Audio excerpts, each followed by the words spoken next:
So, hi guys, good afternoon. So, first time ko mag-upload ng on time talaga kasi matagal akong walang load. So, ayan ang aking anak. Papakainin niya si Lolo Rick.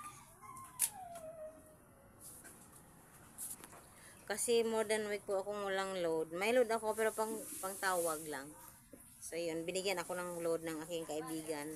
So, ganyan po ang aking buhok ngayon. Ang daming baby hair. Oh, grabe.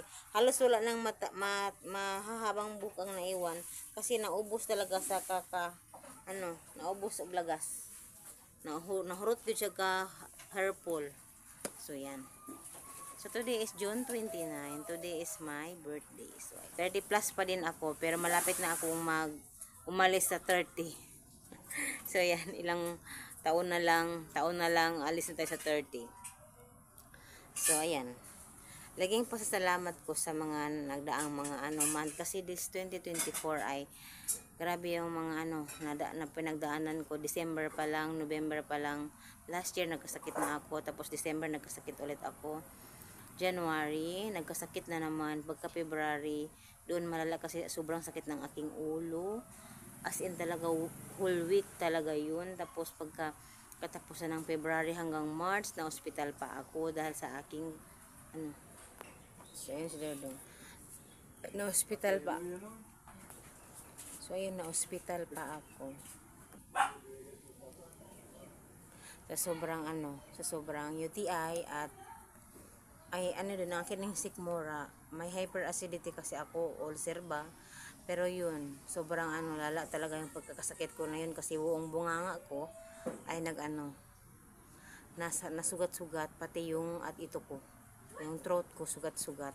As in talaga wala akong ibang makain kundi lugaw lang at yung tubig ng lugaw. Pero first yung nagka-UTI ako ng hospital ako, wala talaga akong makain kasi hindi pumapasok ang pagkain sa aking sikmura. Parang lahat isusuka ko. Yun, grabe yun. As in namamaya talaga ako nun.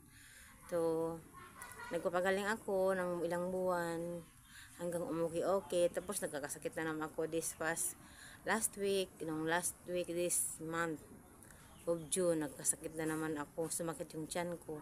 Natakot ako kasi pagkakasakit ko ngayon kasi masakit talaga siyang masakit siyang matagtag, masakit whole abdomen talaga, masakit siyang galawin, masakit siyang kahit ganunin mo lang, kahit maano lang siya ng konti, masakit yung tiyan ko. Sobrang sakit talaga. So, siyempre umiiyak na ako kasi alam mo yung walang pera, wala kayong pera. So, nagkakasikit ka pa. So, yung sakit mo, kailangan mong ipadoktor. Kasi yung sakit na yun, kung may pera lang, nagpadoktor na talaga ako. Kasi sobrang masakit talaga siya. Pero, hindi pa din nagawa magpa-doktor kasi wala nga pera. Kasi yung perang income ni Chris hanggang bigas lang. Minsan nga short pa sa bigas. Ganun po ang buhay-buhay namin. So, ako, alam yung nahihiya naman ako sa mga, ayun, mahiya ako nga dito sa, mag-open ng ganito. Nahiya ako, pero, yun, ginawa ko na lang diary itong aking channel. So, sa aking mga kapatid or sa aking mga pinsan, hindi ako masyadong humihingi kasi nahiya talaga ako. Hindi ako masyadong manghihiram or basta yun. Marami man akong pinsan na medyo may kaya pero nahiya talaga ako manghiram or manghingi kahit wala pa kaming sasaingin. Basta nahiya ako. So yun.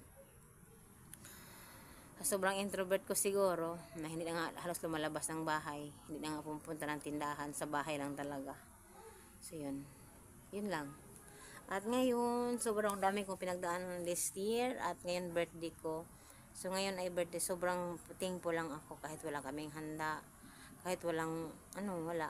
Pero, kasi pag may pera talaga, bigas agad. Kasi, kailangan talaga yung bigas. Ang mahal pa ng bigas ngayon. Hindi ko alam kung kailan ito maging, yung bang, mabarato. So, yun. Wala akong trabaho. So, hindi mo na, sabi ni Chris, hindi mo na ako maglalaba kasi madali ako magkasakit talaga ngayon. Konting lang, masakit na, meron ng nararamdaman na. So, yun. So, tambay mo na, malapit na ang dong next month, July ay starting na ng klase at wala pa mga notebook, alam mo yun, maraming problema pagpasok ka, notebook, mga bag, mga baunan, yung mga ganun. Tapos wala pa, pero kailangan lang nating maging positive.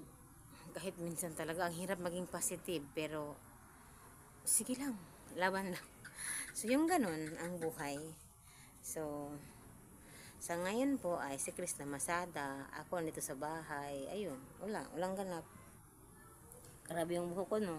Halos yan na lang naiwan konti. So yun. So thank you lang, pasalamat lang talaga ako sa Panginoon na ano, na kahit sobrang hirap namin pamumuhay, pero tinulungan niya kami lagi. Kinuha niya ang aking sakit sa tiyan na hindi ko na kailangan magpa-hospital. So yun lang. Thank you lang talaga, sobrang thank you sa Panginoon. Unsa? So yun lang guys, thank you for watching. I-upload ko ito ngayon para on time.